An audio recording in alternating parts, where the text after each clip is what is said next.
mu gice cyatambutse cyarangiye Samu yakiriye ubutumwa bwari buturutse kuri Uwineza. Ese ubwo butumwa bwari ubuhe? Kurikira igice cya kabiri cy'iyi nkuru maze usobanukirwe ibyakurikiyeho. Ni ukuvuga ko iyi ngiyi yari episode ya 7. Ubwo butumwa Samu yari yandikiwe bwaragiraga buti: Samu, niba koko umpa agaciro, mbabarira ukora ibishimisha umutima wanjye. Nzi neza ko bigoye, ariko bikorere ubucuti dufitanye.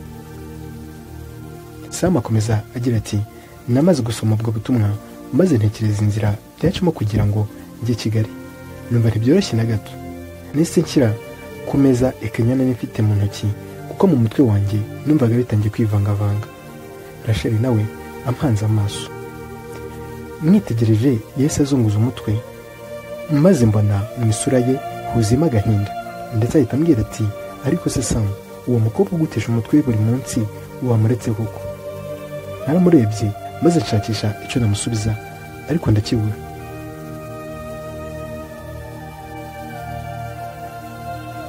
Nta bisobanuro nari kwirirwa mpa Rachel, kuko uko isura yanjye yagaragaraga byatangaga ubutumwa. Umutima wanjye nari ndi kwibaza icyo nzakora.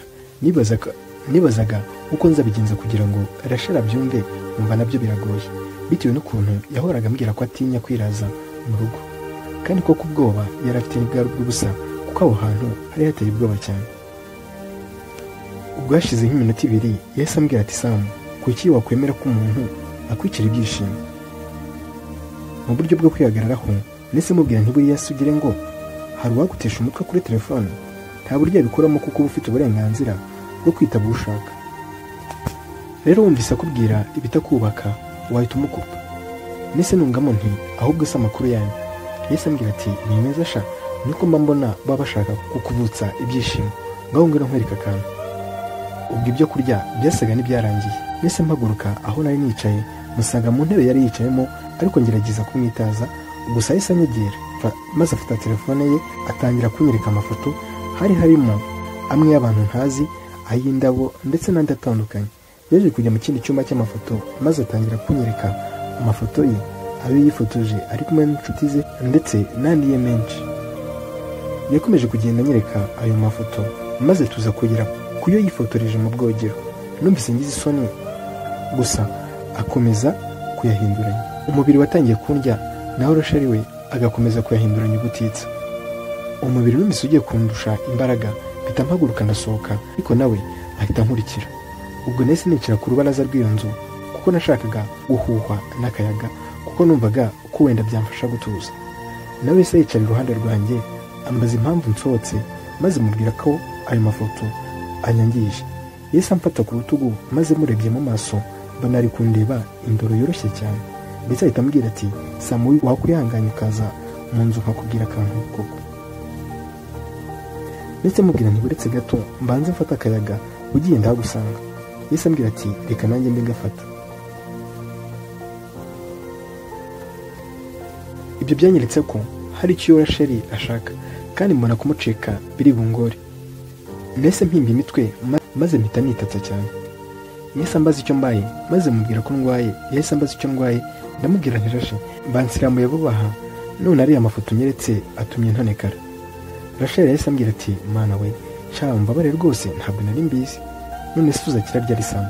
Nese mubwira ko ari nka nyuma y'ibyumweru 3, kuko numvaga ko icyo gihe kizagira namaze kubona inzu nkabona uko mva aho ngaho. Yahise ambwira ati: ese ubwo icyo gihe cyose kizashira tutaraganira koko? Nanjye nti humara tuzajya tuganira rwose. Nubwo Rachel yari ari kongera, ibitekerezo byanjye byari byibereye ku nshuti yanjye Uwineza, kandi nari ndi gupanga uko nazajya i Kigali, kuko numvaga rwose ntashaka kumubabaza na gato.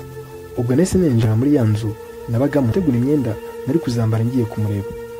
Ndangije nahise nicara ku gitanda maze mpamagara Uwineza.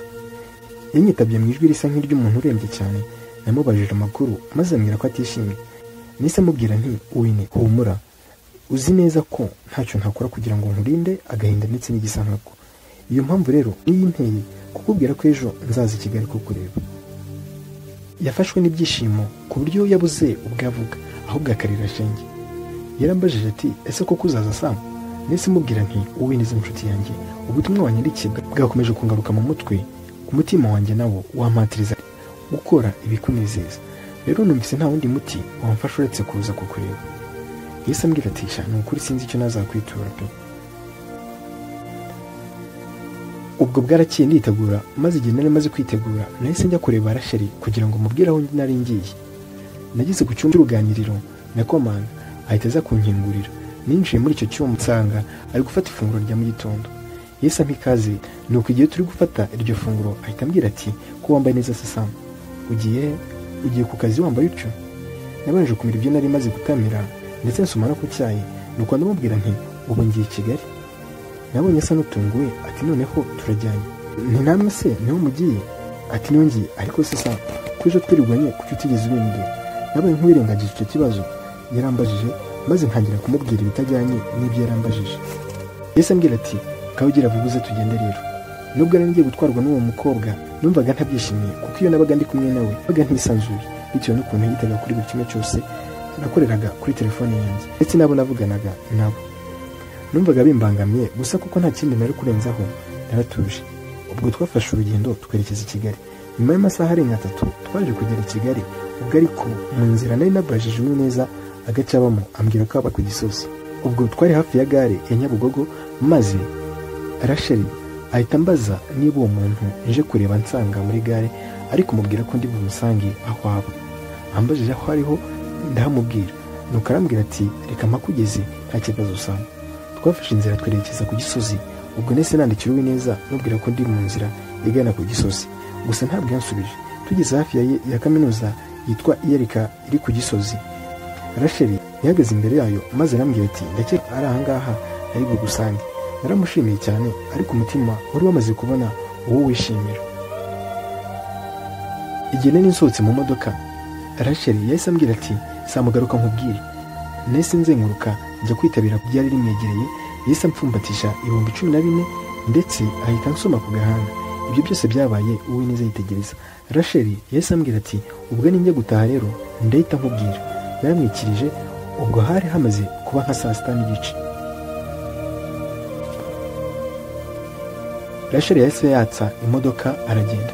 Yebutse nshaka kureba hahandi we neza nari mubonye ndamubura. Ndaranganya amaso ntangira kwibaza niba ari wo basa mbonye, ariko nkumva ibyo ntibibaho rwose. Natangiye kwibaza aho uwo mukobwa agiye, ndetse ibyo nabyibazaga ari nako ngana hamwe nari mubonye. Hageze namubonye munsi y'umuhanda, ariko manayiputse mu maso uri kurira.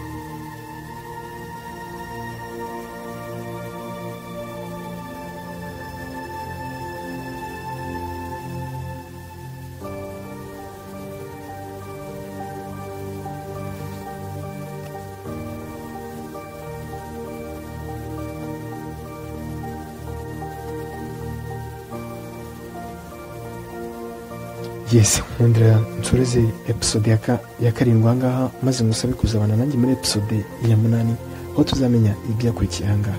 Rero reka nkubwire ko ubu ngubu kabisa tugiye kwinjira y'abantu. Ubu tugiye kujya noneho mu nkuru ya nyayo kabisa. Ndizera neza ko agace tugiye kwinjiramo ari kamwe mu duce tubabaje muri iyi nkuru, ariko ndizera ko bizagusigira isomo cyangwa se ukagira ikintu byigiraho.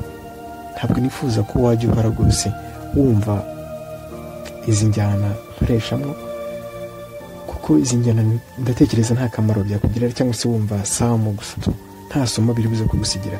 Ndashaka ko uzajya wumva ubutumwa buri muri iyi njyana cyangwa se muri iyi nkuru. Ibi byose bizamo biba bigamije gutanga ubutumwa.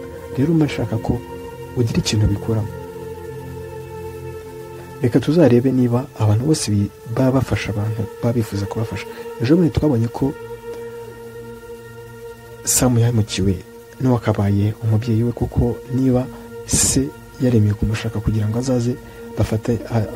bazaze bafatanye kurera abana, ahubwo akitura abana hasanze nabi, twabonye ko atari byiza, ari byo byagize ingaruka kuri Sam. Ese Sam uyu muntu wamufashije mu by'ukuri yamufashije kubw'urukundo, cyangwa se hari ibindi bintu yamwifuzagaho?